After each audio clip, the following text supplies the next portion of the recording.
Hey guys, what's going on? Welcome back to the channel. I am Starco Gaming and we are back with another Marvel Future Fight video, guys. If you want to have access to all the best free-to-play content, beginner guides, and even more for Marvel Future Fight, make sure to subscribe to the channel and to check the bell so you get notified when I post a new video or go live with a live stream. So guys, today it is time for the next episode for our series on free-to-play ABX guide for Marvel Future Fight. Today we're going to be covering Blast, Supervillain, Paralyze this season. We're going to be talking about the two team because in the previous video I had a request from my community and to share what team should we get started with as a new player.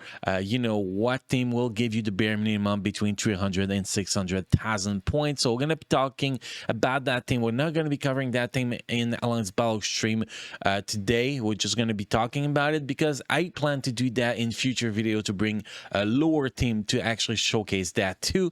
But we are starting with the team I actively use in Alliance Battle stream first. So the team I'm going to be using in today's video is the following team. We're going to be running with MODOK lead. I know this is a sad lead, but this is a free-to-play friendly league, guys. Technically, having this guy up will probably be the best lead if we had this guy at tier 2 and is villain uniform, which I don't think this is the villain uniform. No, probably the Age of Apocalypse uniform, but it's crystal uniform, so we're not really gonna get that.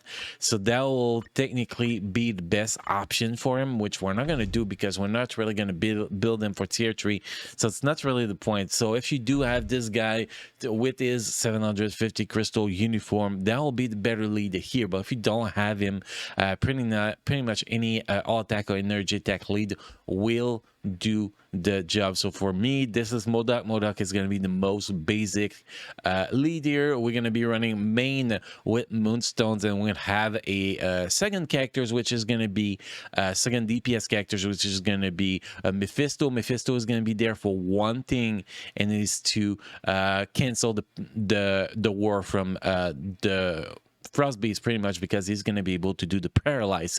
Now, technically, when we develop this account better, we get a judgment for Mephisto. Mephisto will be replacing Moonstones in this day. But for now, as my Mephisto is running with the regular proc and is totally trash with the proc, basically we are not gonna be able to use him as main characters, but we are going to be able to use him as a cancel characters, because if you look at his skills, guys, he has one skill that has a Paralyze, which is the skill I have no idea.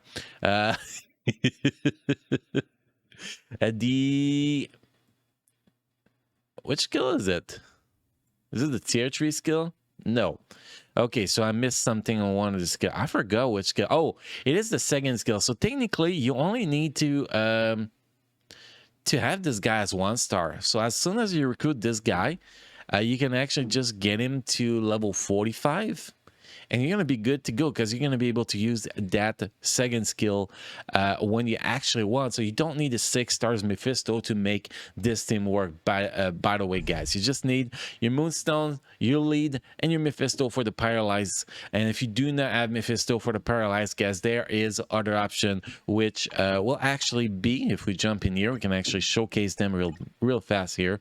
If we go in here, see, you have the option of Maximus or Yellow Jacket that can also do the Paralyze. So those are 3 options. Paralyze. Me, I go with Mephisto because Mephisto gives me the most damage, pretty much, while I'm doing the Paralyze rotation. I still can use him to do a little bit extra damage, which is not fully optimal, but it's still a little bit of damage during the 10 seconds that we're not using Moonstones, pretty much. So that gives me a little better score than if I use Maximus or Yellow Jacket, obviously. So if we go back into the team here, we're going to take a look at the build on my Moonstones. By the way, guys, everything we use on this account is free to play because this account is free to play. I have not spent a single penny on this account. I have not received any net marble benefit on this account. Everything on this account is 100% free to play. Everything we do, we save crystal and we spend that crystals wisely. Like you can see, we got 6.5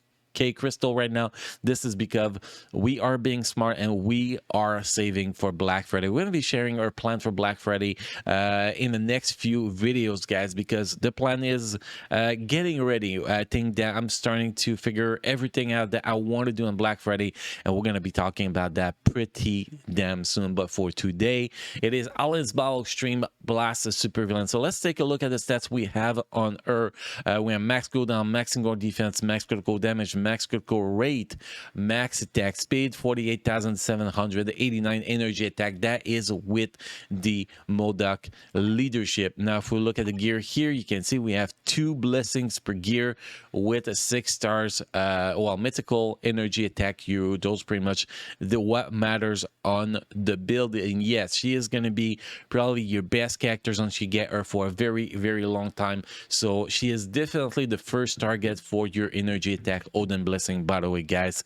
And your first 8 energy attack mythical, you're without a single doubt. If we look at the Iso set, we have a fully awakened power of Angry Hulk Iso set. Any offensive Iso set can get the job done on her. So the stats we get for power from power of the Angry Hulk is all attack, all defense, and critical rate increased by 8.5%, attack speed 7.7%, and ignore defense 8.1%. We have a 40% Iso proc that lasts for 20 seconds, which is pretty much what it is, a stage 12 Iso set.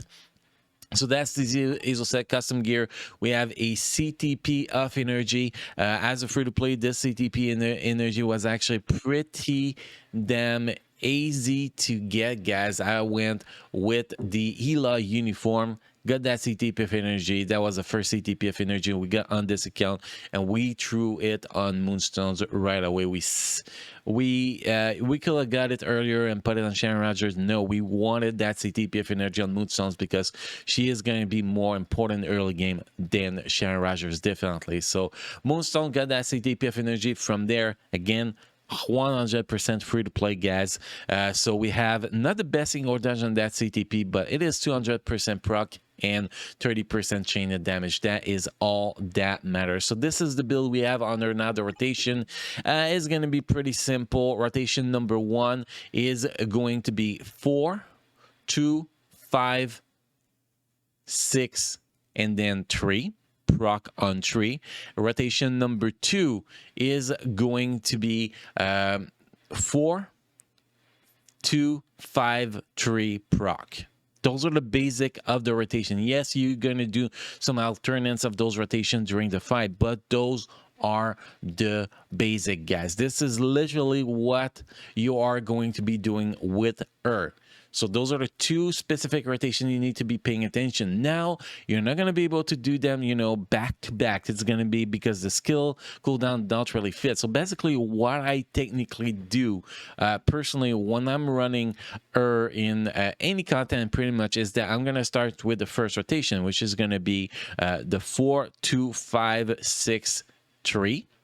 Proc, and then when the arrows from the ultimate skills are about to explode again, I'm gonna do 5, 3 again, or just 3 depending if the 5 is ready in time or not. Then after that I'm gonna do 2, 1, and then when the 4th skill is ready again, I'm gonna do 4, 5, and 3 and proc again. Then I'm gonna running around. I'm gonna wait for the ultimate skill to be ready again for the next rotation. That's a basic of the rotation, guys.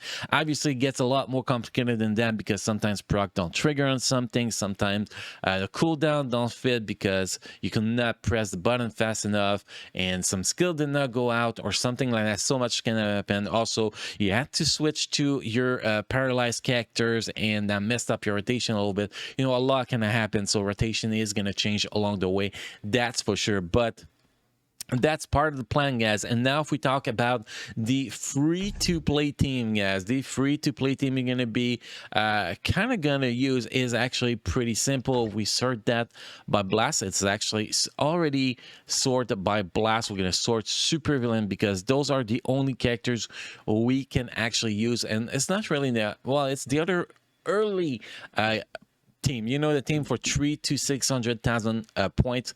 This is the team you actually want to use. You want to go MODOK lead because MODOK is going to be your first blast supervillain lead you're going to have in the game. Then you want to bring Euless Claw tier 2 for his tier 2 passive because you're not going to have critical damage maxed out at the start, so you're going to need that ability here. Apply to all eyes, critical damage increased by 30%, and then you're gonna go with a guy that a lot of people underestimate, and this is this guy, Hydroman. Hydroman can score 600,000 points with this team if you build him properly without anything crazy. We're not going to be covering that today in this video, but he can do the job. I do have a lot of updating to do on him though before I do that video. Holy crap, it's been a very long time since I built this guy. That was literally when I started the game, when I did not have much cooldown in your defense on cards. Definitely, so definitely need to update this guy, but still this team can give you between 300 and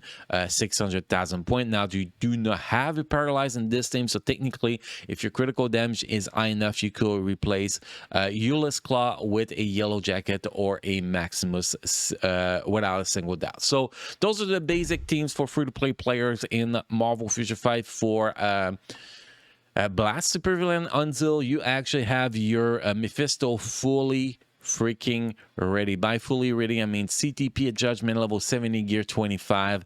This is when he's fully ready, and then that's going to be the time to replace Moonstones with him because he's going to be able to do a lot more than Moonstones. But for now, with the setup we have, he is not ready to take the mental, and obviously once he's ready to take the mental, guys, we are going to be covering him into Alliance Battle Extreme, definitely, but that is not for now. So guys, next we're gonna jump into the gameplay I share with you guys, the best run I had today, so you guys enjoy the gameplay section. So guys, thank you for watching, thank you for being part of my amazing community. You guys, like I said, enjoy the gameplay section, and I will see you guys again in the next video. Thank you.